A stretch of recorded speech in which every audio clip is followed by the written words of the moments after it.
Copyright avoiding intro music. Height did it I, height did it I, hi did I, die did I, height did it I, height did it I, hi die die, yeah die did it I die, hi did it I die did it I die, hi did it I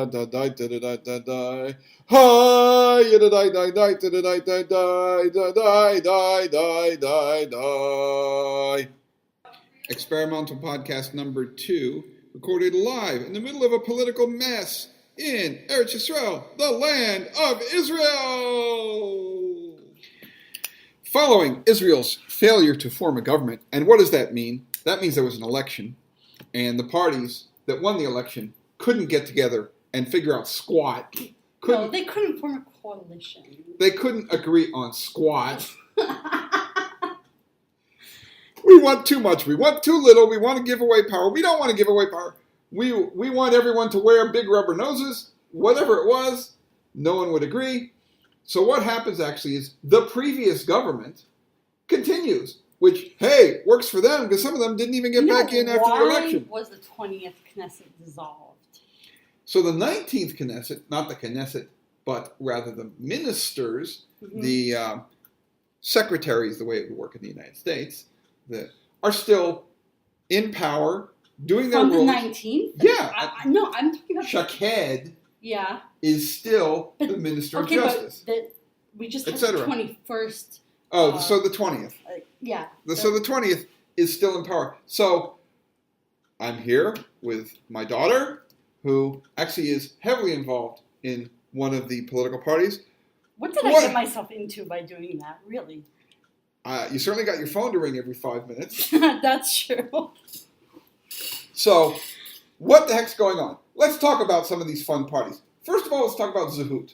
Okay. What the heck is... Now, Zehut is headed by somebody by the name of Moshe Fayga, who joined the Likud. He was part of a movement previously, a protest movement in Israel. It was about 20 years ago.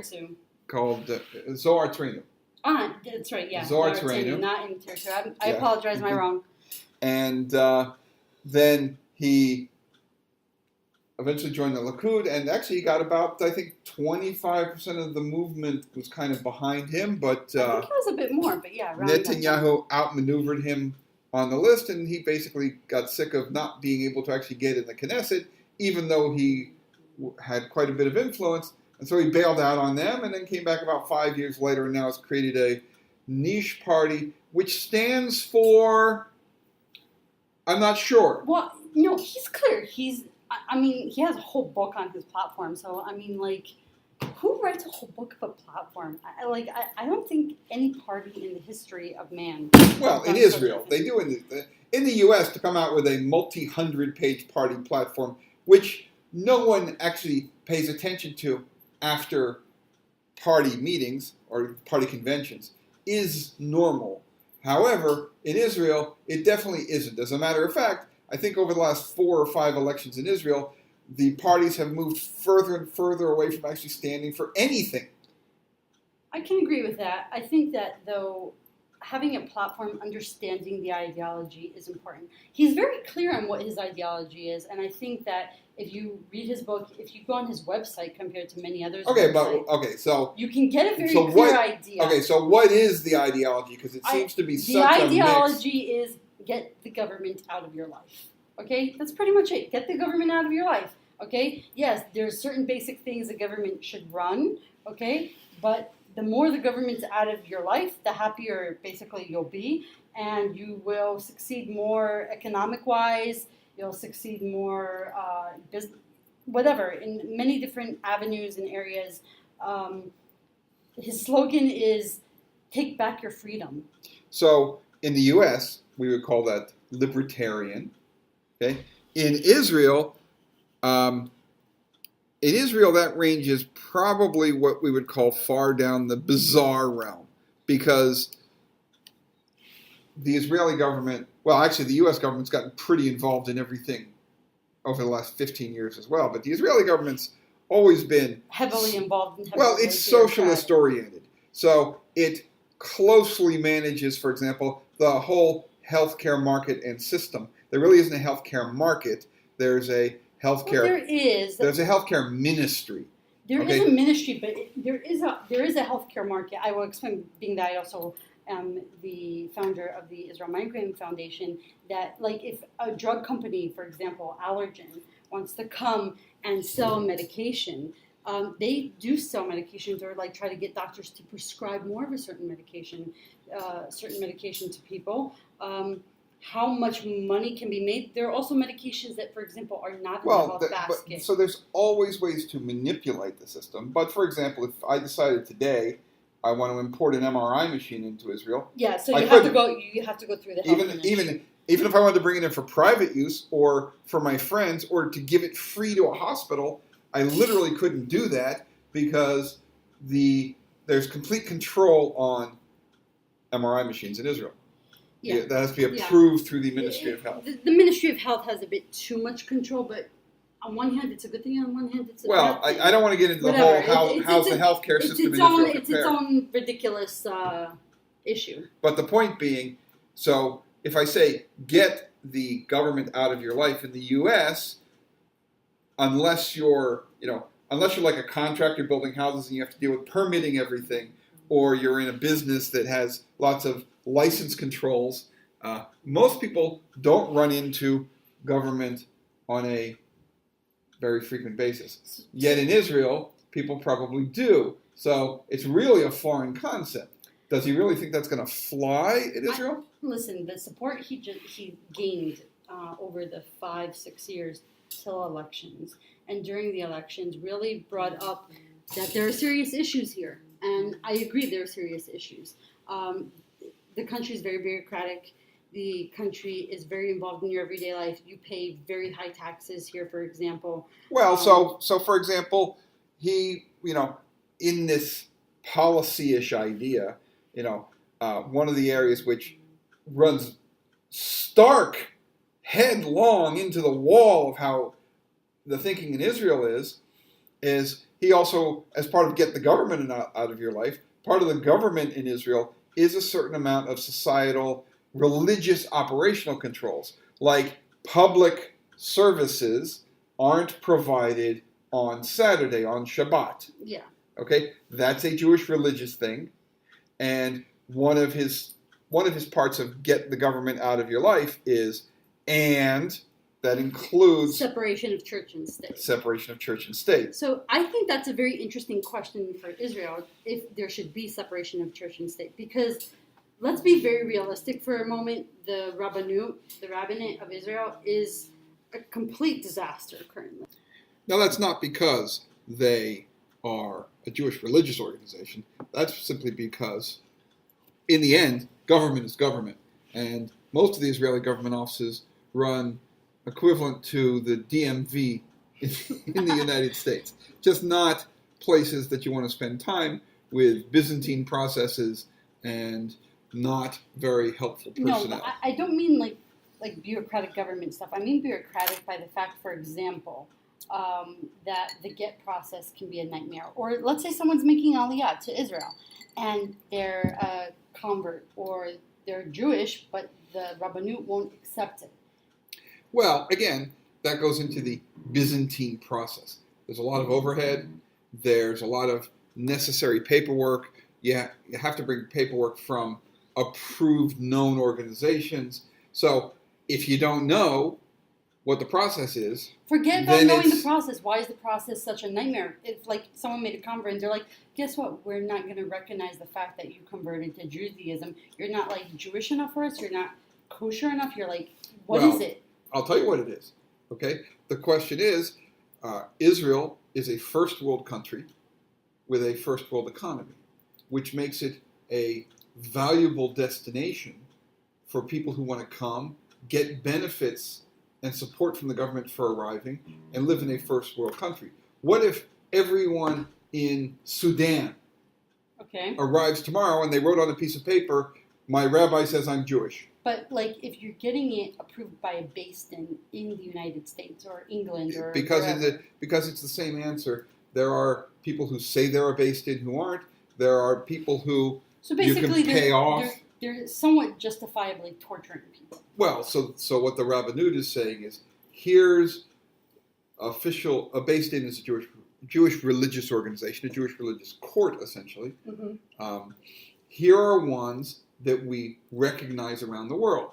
Here's ones we've interacted with that we understand are professional or appropriate religious organizations. By the way, they're not even saying that they necessarily have to be orthodox. They're saying they have to be real, as opposed to some guy sitting in his garage generating paper on his laser. I can understand that, but I still find an issue with that because, you know what, not every person, when they go to a Beis Din, is necessarily going to go to a Beis Din approved by the government of Israel. What if you've never thought about making Aliyah, and then suddenly, out of nowhere, 2 or 3 years or 20 years, or you're suddenly 50 years old in your life, and you're like, hey, I'm going to get on a plane and move over 3,000 miles away and change my whole life around. Right. And so you'll want to arrive in Israel. You're going to get some tens of thousands of shekels of financial benefit. You're going to get the benefits of living in a first world country. Okay, that's not a new benefit if you come from America, but it might be a new benefit if you come from Argentina. Not that Argentina is not a great country, but it's not necessarily financially at the same level. How do we know you're real? How do we know you're not just doing it to get those benefits and get out of your situation? What if, there's 10 million people now in Israel, right? What if 10 million people arrive with papers saying, we want in? I understand still something doesn't sit right with me. Anywho's,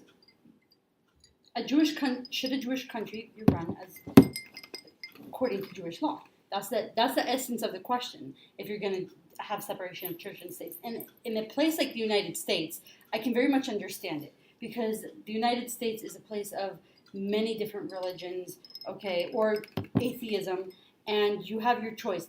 Is the country a believing country? Yes, it's stated clearly in the Declaration of Independence, but Israel is, I feel, different. America has a strong culture in the December holiday season and the November holiday season and the October holiday season. Almost everywhere you go in the United States, you're flooded with cultural icons, influence, sales, materials in the store. Listen, Israel has a culture. Like America was heavily influenced by the majority Christian culture, and the holidays are oriented around the Christian holidays. Whether you're a Christian or Jewish or Hindu or Muslim or none of the above in the U.S., still that's where things are culturally oriented.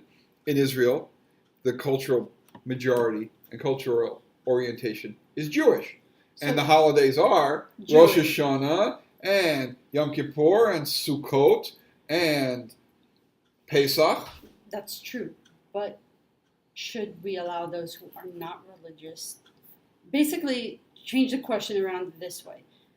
Should Israel, a Jewish state, be run according to halacha, Jewish law? Well, as soon as you go there, I think you've already made a mistake in the thinking.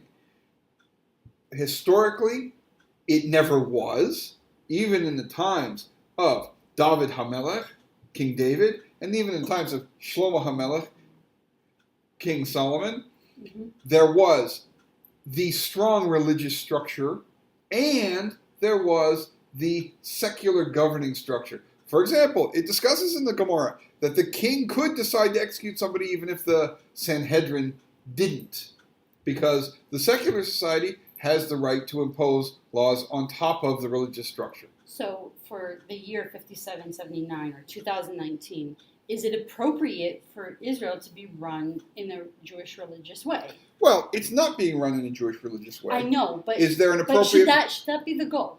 Is there an appropriate balance? There is a balance that says things like, you have the freedom to do what you want. You may observe the Sabbath, observe Shabbat, or not observe Shabbat as you wish. It's a free country. Okay, so let's say I'm someone not religious, and then I say, because of those religious people who live, for example, in Bnei Brak in Jerusalem or Ashdod, I can't have buses in Ashkelon for Shabbat. Well, yeah, and that I think is fair, because we are a Jewish country. Therefore, in Judaism, we don't do certain activities on the Sabbath, on Shabbat. One of those includes driving, and therefore, to spend public funds on those services is out of line with Jewish values. On the other hand, what so you choose to do in your life is holding Jewish values. The state holding a religious side, because Of course it is. Of course it is. It's no different than, by the way, most of the countries of the world have a religious value structure. It's foreign to the U.S. because everything's defined by freedom. But by the way, you obviously know if you walk down the street eating a hamburger on Ramadan in most of the Muslim countries, if they don't kill you, there's certainly people that are going to come out and chase you down the street with sticks. Okay? And although this is no longer actively the case, if you're in many European countries, England has an official religion. Great Britain has an official religion. The coat of arms of many countries has the religious symbology of their religion, and in the past, that religion was relatively tightly integrated. By the way, you remember, we lived in New Jersey. You remember the city of Paramus? Yeah. All great shopping malls. Religiously closed on Sunday. It is illegal to do commerce in the city of Paramus on Sunday.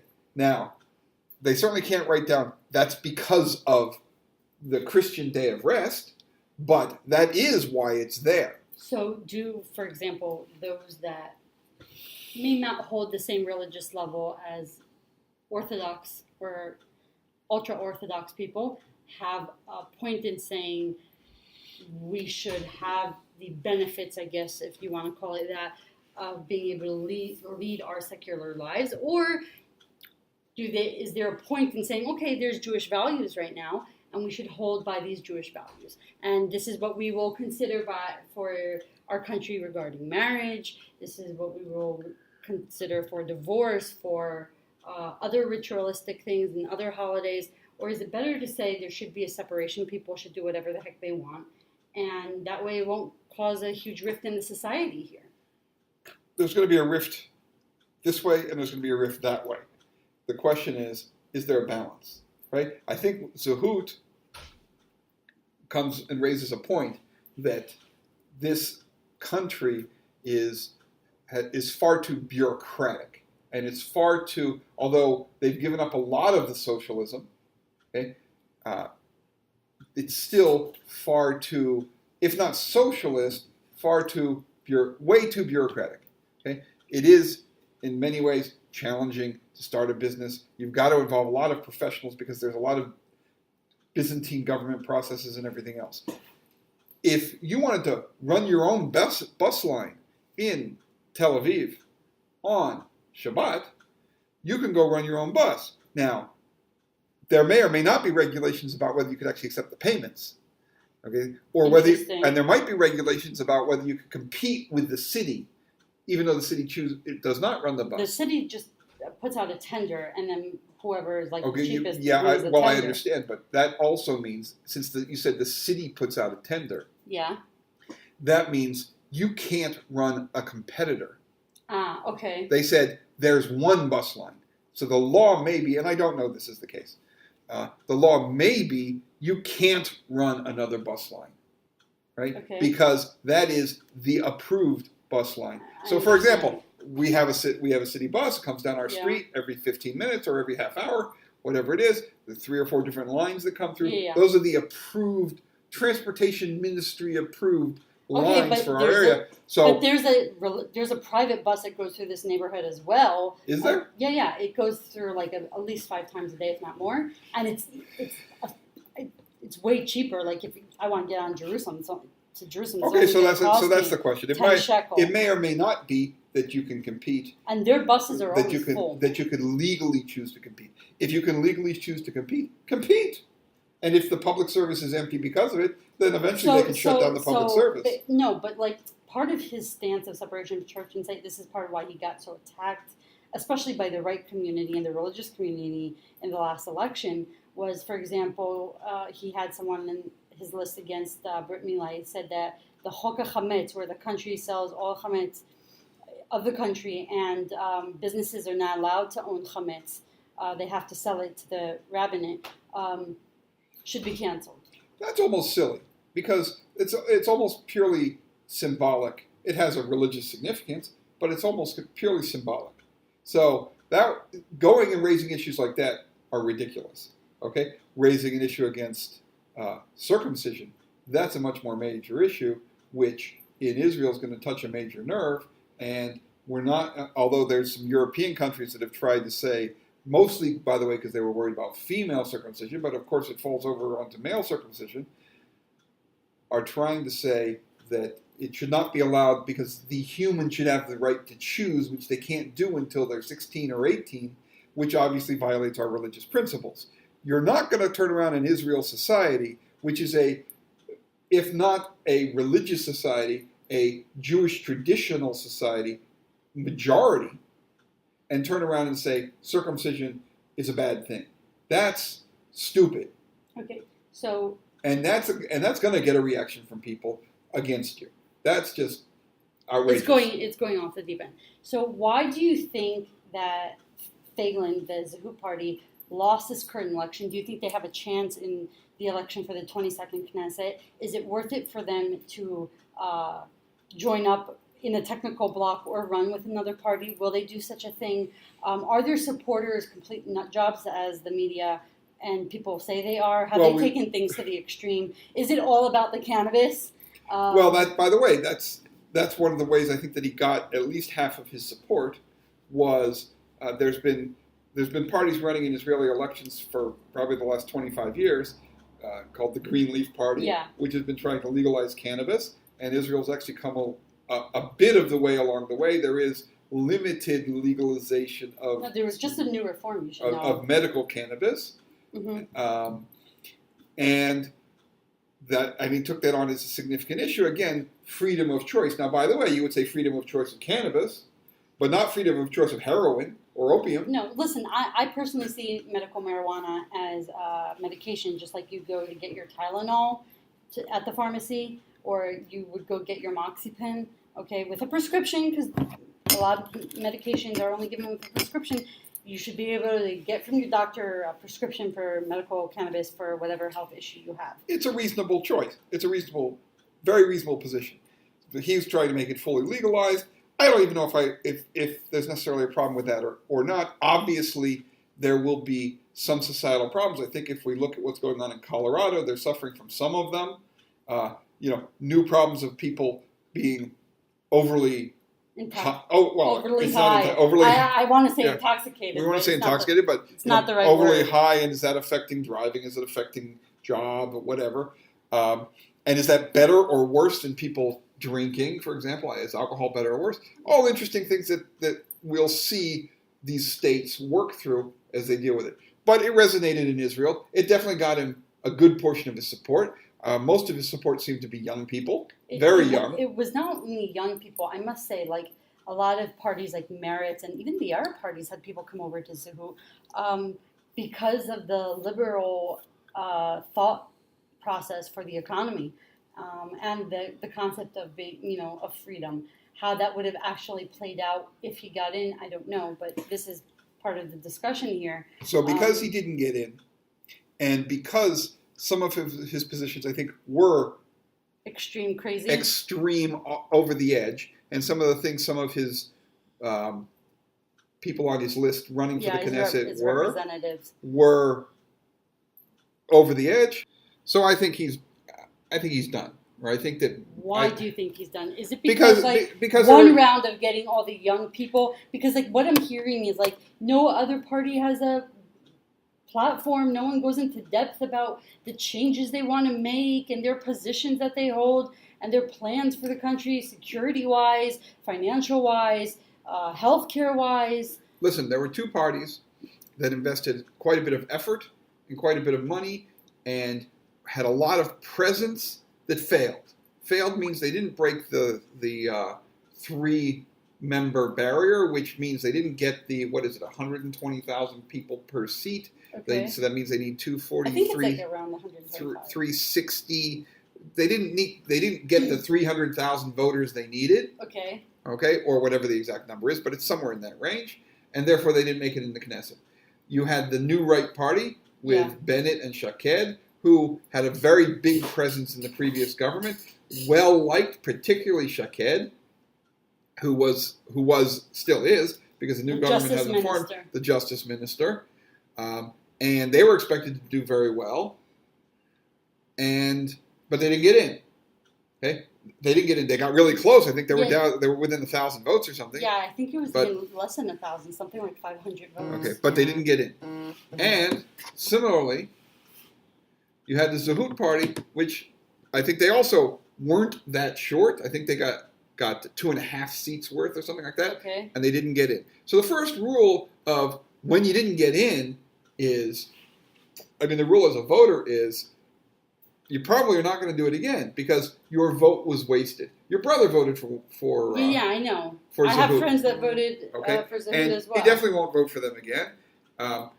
Somebody else in the family voted for New Right, and who didn't get in, and he won't vote for them again. So the question is by rerunning again, he's just sticking his head in the sand, so to speak. Like, he knows he has no choice. Was it a mistake of his not to join up with the United Right parties, meaning Beit Yehudi, Echad Lomi, and Otzma Yehudi? Even if it was just going to be a technical block, instead of like a party currently like blue and white, did he make a mistake by not joining them to be able to He definitely made a agenda further? He definitely made a mistake. If he had joined them, there would have been 2 more seats, and Netanyahu would have just formed a government. Who are the Zehut voters? Are they the swing voters? Are they voters that are coming from the left and center to the right? Are they swing voters? They're edge issue voters. They're issue voters and they're edge voters. Okay, explain that. Well, no, just for the people to understand. Like, for example, I can understand why people, for example, are voting Zehut over what they hold security-wise. Well, the Greenleaf, the marijuana voters, consistently are probably 1 seat.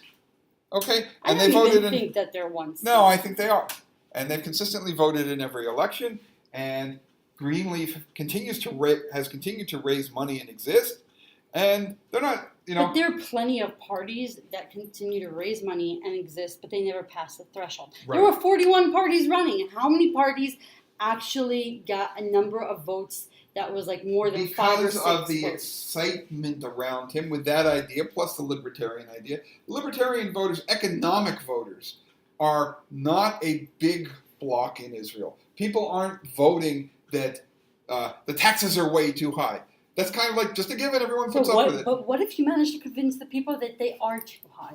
That you're like, listen, you could right now have 10,000 shekel, but you don't because more than 50% of it. Well, if that was his primary issue that he was talking about on the news all the time and in his ads, maybe he would get more attention. But it wasn't. Because he focused on the medical marijuana, or because he focused on too many things at once? He focused on too many things at once. He kind of focused on the higher level generic freedom concept, and instead he should have focused, yes, on the marijuana because it's an issue that gets attention. He should have focused on freedom from bureaucratic hassle. He should have sat there and said, do you like going into the Social Security office? No. Do you like going in the licensing office? No. Do you like going in the tax office? No. Let's make it so you don't have to, right? I'm sure that would have gotten a whole different level of attention. Instead, he was just like all over the place. All over the place, libertarian, too much religious control, too much. It just, personally, in my opinion, I felt that he had a different speech for every type of constituency or crowd that he went to. That was the problem. I think you need to stick to one message. Which is one of the reasons why he came out with the feeling that he was a flake. And he actually was. He had a consistent laundry list, but it was a laundry list. And because it was a laundry list, he gave the impression from being previously a very serious guy to being very flaky. Okay, so now we're having elections again in September for the 22nd Knesset. Does he stand a chance? Should he join, for example, the United Right parties, and then maybe he has a chance? Or do you think that they will in no way ever sit with him? Well, Does he have a chance to, for example, sit with Yamina Hadash or team up with Likud? Even though Kachlon supposedly signed an agreement with Likud to run with Likud. Well, again, Bibi is a vicious political player. True. Okay, Very so true. he needs to have enough support to form a government, but at the same time, he's not letting people gather power to take him down in the future. So, if that was the same question with Bennett. Could Bennett move into Likud? I don't know Bennett. Shaked I could see. I couldn't see Netanyahu allowing him in Likud. Same thing with Zehut. Okay, he's not going to allow these people in Likud because they were challenging him in the past. Okay. So it's too much control issue. So no, I don't think Feiglin has any chance of being offered to rejoin Likud. He's also too flaky. Likud puts on the impression of being a ruling party. Mm-hmm. As a ruling party, they're not going to flake all over the place. True. Okay? The new right, I'm sorry, not the new right, but the United Right, mm-hmm. I think would be foolish to let him join them for the same reason. You got, if he's coming in, on one side you've got Otzma Yehudit, Okay. Torah and the land, key issues, right? And then he's sitting, and although it's not their position that Torah and the land means a very strong religious controlling state mechanism, still he's on the other side saying, give all freedom by eliminating as much function of government, including in particular, at least some of his people have mentioned in particular, eliminating religious functions and control of the state. Which so that scares people, especially the religious people. It doesn't just scare. You have their opposites. Opposites can't run together. You have to be either complementary or able to ignore each other's. But that's opposites. That's like Labor trying to run with Likud. Okay, so despite what he said, you really think, and his announcement this morning, that he will be willing to run with another right-wing party, he will not be successful. I don't think the right-wing parties would be wise to bring him on board. So who would the right-wing parties be smart to bring on board from the right? Shaked.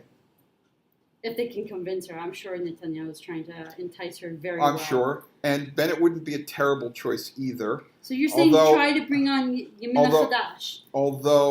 Well, yeah, except for the fact they split with them, and therefore there was no chance in the world that the egos would allow for it, because the people who won, even though the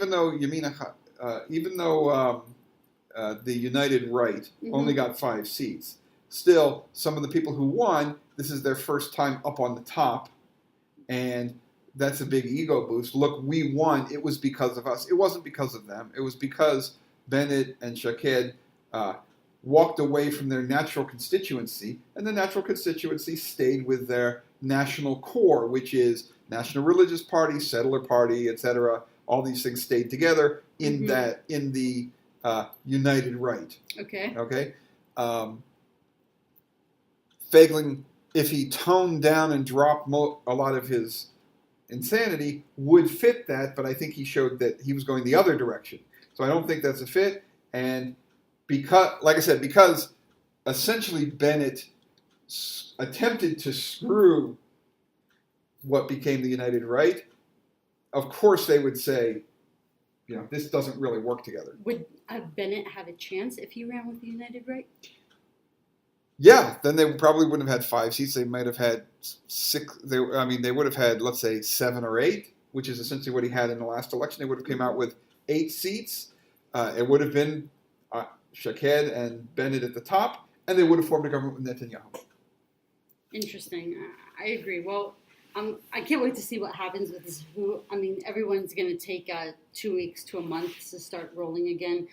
Everyone was really hoping, even though everyone said there'd be elections, that there wouldn't. It's a really historic moment, actually, the first time that the government's completely collapsed like this and lasted less than 2 months. By the way, if speaking of your personal involvement, if Otzma assume they continue to do what assume Otzma and runs together with the United Right, they should be well positioned to move their person back up to where they should have been. Oh, I completely agree. I think there's a lot of negotiation to do, and part of the negotiation is how much each party brings to the table, as well as proper placement. I think that there was a lot of amnesty between all three parties, and they're just starting to learn now, especially after the elections. They started figuring out that really working together was to their benefit. People really pushed for it, and I think now, before any of the parties make any type of decision, now's the time to pressure all the United Right parties. Personally, I think not to involve Zehut the same as you do. I would think that instead of trying to entice Shaked to join Likud again and bring her back in, to have them join the United Right parties, keep the first 5 to 6 seats, all the top leaders from those parties, have a primaries for the rest of the list, and start running on the ground. And I think that together that could end up reaching 15 mandates, which if Netanyahu gets his 40... Well, 15 might be a stretch, but... Say 8 to 12? It could get to 8. There's no reason it couldn't do 8. Well, before we end this, because this was all about Zehut, do you think Lieberman has anything to gain? Because he's basically screwed over all these parties. So do you think by holding on to his standard and fighting over the Chokag, the draft law, he can possibly gain, let's say, 17 to 20 mandates? Or he's going to completely lose his power? Come on. In the election that just passed, he came out with 5. Well, it's right? obviously that certain parties, obvious that certain parties are dying. It's really like... All the right parties came out narrow. Okay? They came out really narrow, and Likud grew. I don't think that's subject to major change. Do you think can Likud grow more? Like that people walk away from the smaller I think right parties? Yes, I think because one of the things that Netanyahu has played multiple times is if I don't get enough support, and now he actually has a demonstratable situation where that happens. I agree with that 100%. So I think Likud will come out with more seats. I don't think that the other side, blue and white, could come out with more. I think they got as many as they could because they gutted labor. Interesting. Oh, I don't know if they even have a chance. I mean, there's been a lot of infighting with them. I don't understand how they're managing to sit around the table and agree with each other. Assuming they stayed together and assuming that they continued to get the support they got, the only other option they have would be running together with labor. Well, I don't think labor would ever want to join Gantz. They have their core values and I agree. And their ideology, will not let them touch Gantz with a 10-foot pole. I would agree. That seems unlikely, but if they do, then you have a real horse race where Netanyahu would have to stand up and say everyone must come to Likud, because then it actually would be a two-party race. And did they give up a golden opportunity, labor, to be able to form the government and solve this whole election crisis that we're we had that discussion last night as well. I think that was completely foolish of them. When Netanyahu came to them at the last minute and said, join me, get a ministry. He was offering them 3 ministries. Well, you know what? I don't know what he was offering or not. The article I read was a ministry and some committees. Some committees. But it doesn't matter. When you're down to 6 seats, the only way you can recover is to demonstrate doing things. Mm-hmm. And being in the government is how you demonstrate doing things. So they would have been the savior of the governmental system because we didn't go to another election, and they would have been in charge of a significant, one of the top ministries. Mm-hmm. So they would have had power and influence to be able to do things for their constituencies, and they would have come in the next election and pulled back the people that went over to blue and white, and they would have been back to 20. Interesting. Well, as it is. Are they doomed this election? Or did the left lose its belief in Netanyahu to be able to form a government? Besides all the Netanyahu crazy hate out there. I think the core left is gone. It's not gone, but the core left is down to 15%. And where's it switched over to? Everyone else who's not Likud or the rightist parties, is trying to play and call themselves the middle parties. So there is no middle. Well, that's what they try and refer to themselves as. So that's what blue and white is this time, is a group of people saying they're the middle. As I've said many times, I believe they've only stood for, and they only present one idea, which is not Bibi. We are not Bibi. Right? That's all. Literally, they've said nothing else. What's the difference in your policies? We are not Bibi. And each member on their list, by member, you go on their list. They aren't even. It's the same mantra. No. I'm just saying they're completely. In many ways, they're even political opposites in their own. Okay. In their own, if it even qualifies as a party, right? So, I think they're another one or two Knesset party. You mean blue and white? Blue and white. I don't think they'll last. Because there's no essence there, and there's no core there. One of the things you can say about like Labor and Likud and whatever is they've been around for a long time. They actually have primaries. They actually have a system. They actually have central committees for managing and whatever. And the processes may not always be perfect. They may not be fair. They may not be reasonable. They may be subject to manipulation. But it's not a guy just making up a party. They actually have some system and history. So I think losing Labor would be a loss for the country. And I don't know if they'll recover. But I think that, yes, blue and white will go down. And when they do, Labor hopefully will partially recover. And as much as I'm not a Labor voter, and I don't believe in their values, I like that there is a competition of ideas. Interesting. Well, thank you all for joining us today. We'd love to have you back, share your thoughts, and we'll see you again. And now for our exciting end song. Non-copyrighted podcast ending music. Hi ya ya ya ya ya ya ya. Just stop. Hi ya ya ya. Hi did it. You're not Hi ya ya ya ya ya Schwarzenegger. Hi ya ya ya ya. Hi did it. Hi did it. Hi did it. Hi ya ya ya. Hopka sack. Shitty bitty bitty bitty. Hopka sack. Shitty bitty bum. Hopka sack. Shitty bitty bitty bitty. Hopka sack. Shitty bitty bum. Hi ya ya ya ya ya ya ya. Hi ya ya ya ya. Hi did it. Hi ya ya ya ya ya ya ya. Hi ya ya ya ya. Hi did it. Hi did it. Hi did it. Hi ya ya ya ya.